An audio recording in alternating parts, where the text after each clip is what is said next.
Halo teman-teman, kami dari kelompok 5, kelas manajemen keuangan A. Di sini kami akan menjelaskan video pembelajaran silabus 7 dengan materi Badan Usaha Berbentuk Koperasi.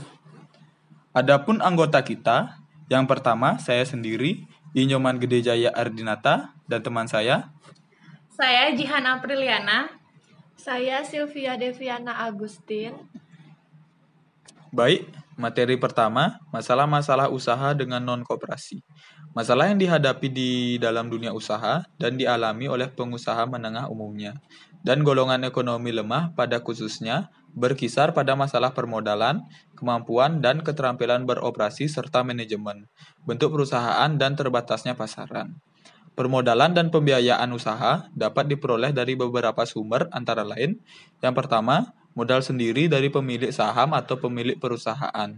Yang kedua, modal sendiri berupa bagian laba yang ditanam kembali. Yang ketiga, kredit investasi dari bank. Dan yang terakhir, pinjaman dari pihak ketiga yang dapat diperoleh dengan mengeluarkan surat-surat berharga dari dalam maupun luar negeri.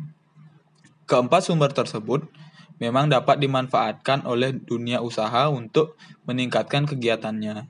Namun, bagi pengusaha golongan ekonomi lemah, dirasa sulit untuk memenuhi persyaratan yang diperlukan.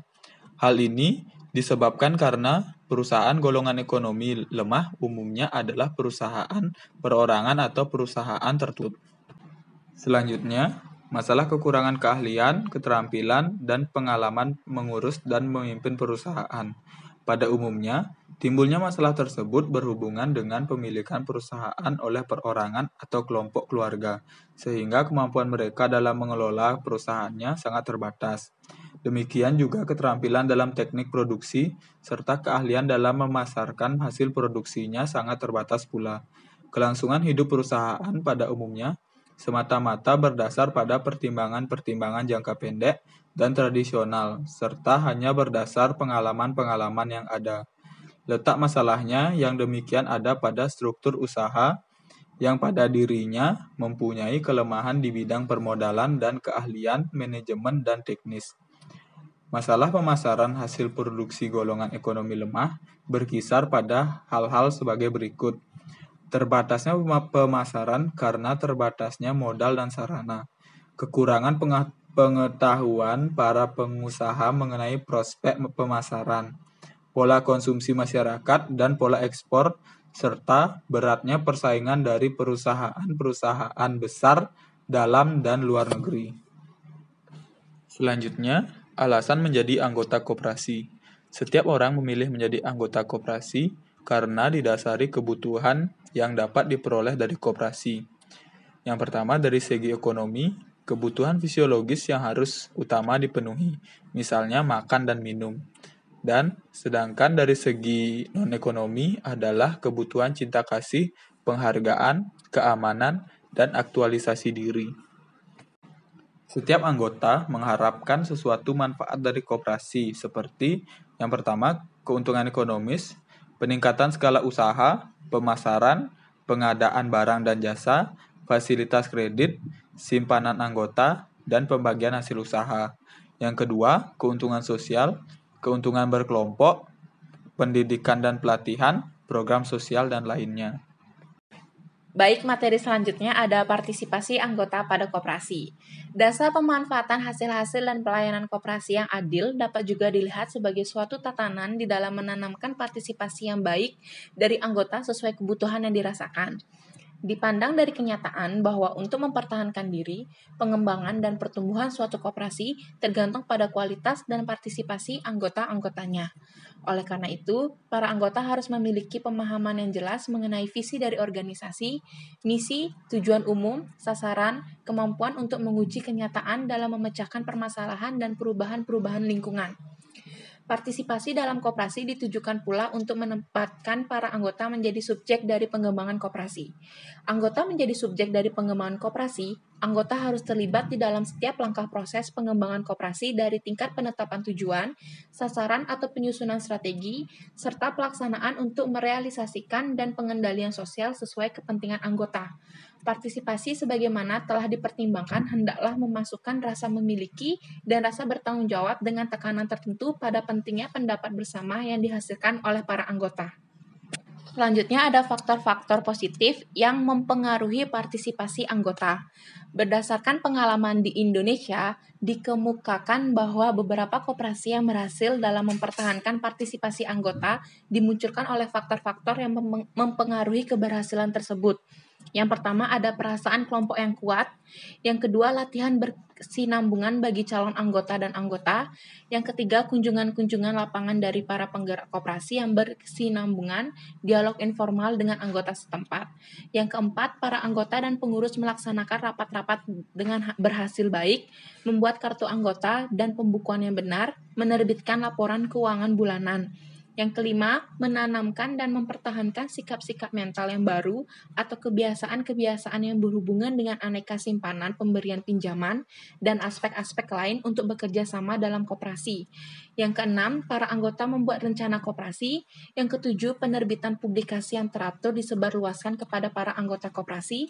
Dan yang terakhir ada latihan bagi para anggota untuk memahami, menganalisis koperasi-koperasi, mengadakan perjanjian, persatuan pada saat permulaan.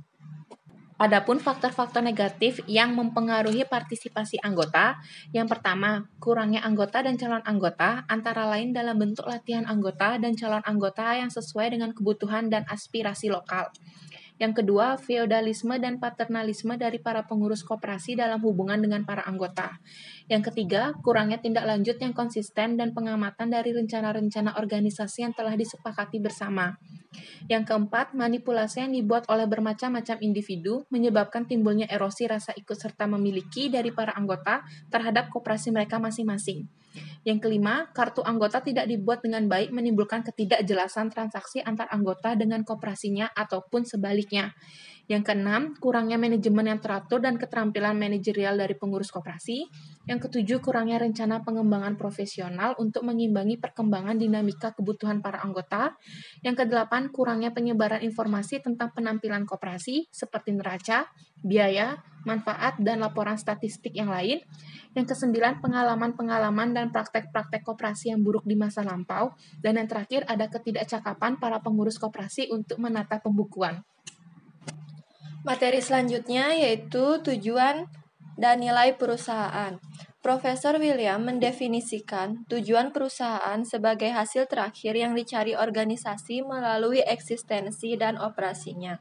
Beliau pun menjelaskan ada 4 alasan mengapa perusahaan harus mempunyai tujuan. Yang pertama, tujuan membantu mendefinisikan organisasi dalam lingkungannya.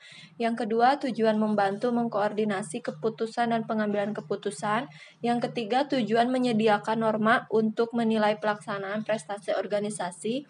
Yang terakhir, tujuan merupakan sasaran yang lebih nyata daripada pernyataan misi.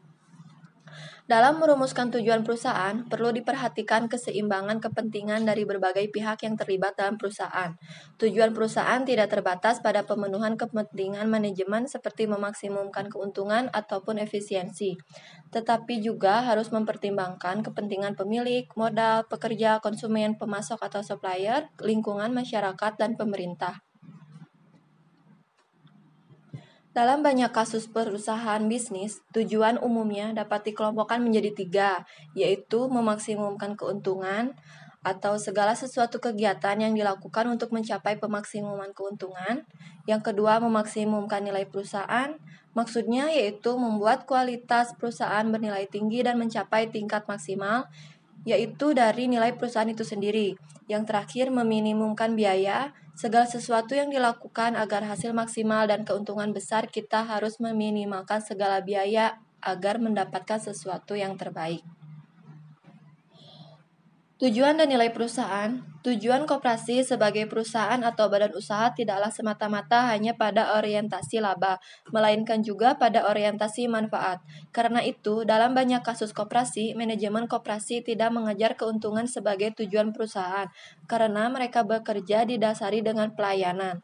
Untuk koperasi di Indonesia, tujuan badan usaha koperasi adalah memajukan kesejahteraan anggota pada khususnya dan masyarakat pada umumnya, yang sudah tercantum pada Undang-Undang Nomor 25 Tahun 1992 Pasal 3. Tujuan ini dijabarkan dalam berbagai aspek program oleh manajemen koperasi pada setiap rapat anggota tahunan.